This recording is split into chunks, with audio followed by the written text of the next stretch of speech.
Mixture allegation के प्रश्न है, देखिए कैसे सॉल्व होगा। एक दूध वाले के पास 15 लीटर का ड्रम है, यानी कि एक दूध वाले के पास जो है वो 15 लीटर का ड्रम है, यानी उसमें 15 लीटर सामान आ सकता है, जिसमें 9 लीटर दूध है। और उसमें जो है बोला गया कि 9 लीटर दूध है, उसने ड्रम को पानी से भर दिया, यानी कि और अब मिश्रण का आधा लीटर उसने निकाला। निकाले गए मिश्रण में दूध की मात्रा मिलीलीटर में ज्ञात करें। एक बात को आप ध्यान रखेंगे कि जैसे कोई ड्रम है, समझ गए, और जब उसमें दूध और पानी तो दूध और पानी दोनों को मिला दिया गया। जैसे अगर हम एक बात को यहां से समझ पाए तो इस एग्जांपल के थ्रू समझ गए। यहां पर देखिए कि 2 ड्रम है हमारे पास, ठीक है, तो यहां पर इसमें दूध और पानी का मिश्रण इसमें रखा हुआ है। आप बात को समझेंगे, इसमें दूध भी है और इसमें क्या है, पानी भी है, 2 चीज है यहां पे।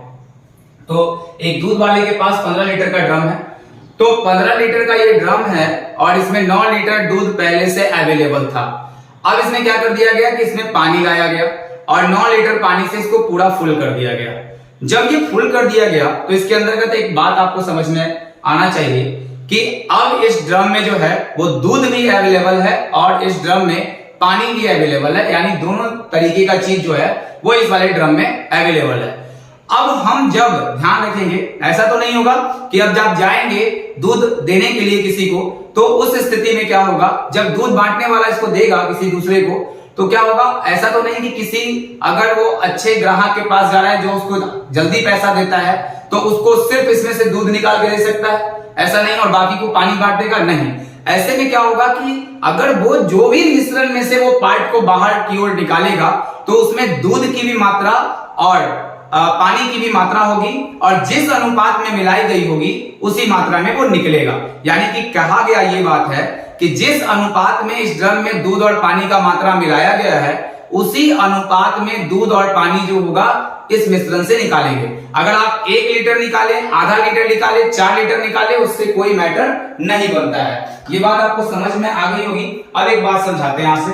दूध वाले के पास एक 15 लीटर का ड्रम है। अब देखिए यहां पर उसके पास जो ड्रम है वो 15 लीटर का ड्रम है, ठीक है, जिसमें 9 लीटर दूध है। तो आप यहां से देख सकते हैं कि उस ड्रम में 9 लीटर दूध है, तो 15 में से 9 लीटर अगर दूध है तो यहां पर दूसरा जो बचा, बोला गया कि उसको पानी से भर दिया गया, तो 9 लीटर अगर मिल्क था तो वाटर कितना होगा इसमें से, तो 6 लीटर होगा। ये बात समझ में आ गया, तो 6 लीटर होगा यहाँ पे वाटर।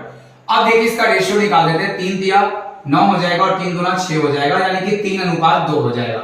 इसका मतलब कि ड्रम में जो है वो 3:2 में ही क्या निकलेगा, पानी निकल के आएगा। अब क्या किया गया, इस ड्रम में से अब क्या किया गया कि इसका आधा भाग, आधा लीटर भाग जो है वो बाहर की ओर खींचा गया। ध्यान से समझिएगा इस बात को।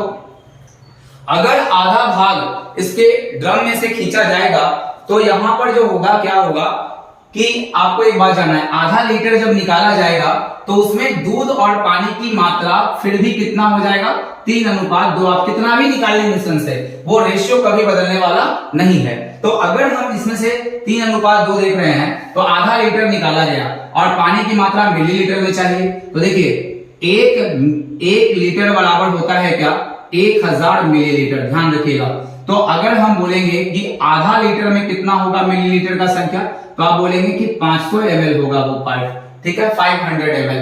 यानी कि आपने इस बर्तन में से कितना ml पानी निकाल लिया है, तो 500 ml पानी निकाला है और उसमें दूध और पानी का अनुपात ये है, ठीक है। अब रेशियो आपने पढ़ा होगा कि टोटल 500 ml निकाला है और रेशियो 3:2 ही में होना है, तो 5 यूनिट का वैल्यू कितना निकलेगा, 500। तो 1 यूनिट का वैल्यू निकलेगा कितना, 100 निकलेगा। अब इसमें पूछा गया कि दूध की मात्रा मिलीलीटर में ज्ञात करनी है, तो दूध की जो मात्रा है यहाँ पर 3 यूनिट है, तो 3 को 1 यूनिट वाले से यानी 100 से गुना कर देंगे तो पता चल जाएगा कि बर्तन में जो है वो 300 ml पानी दूध है। अगर पानी की मात्रा पूछी जाती तो 2 में 100 से गुना कर देते, वो हमारा उत्तर हो जाता। आपको ये बात अच्छे तरीके से समझ में आई होगी। अगर वीडियो अच्छा लगा है तो लाइक कीजिए, शेयर कीजिए, सब्सक्राइब कीजिए।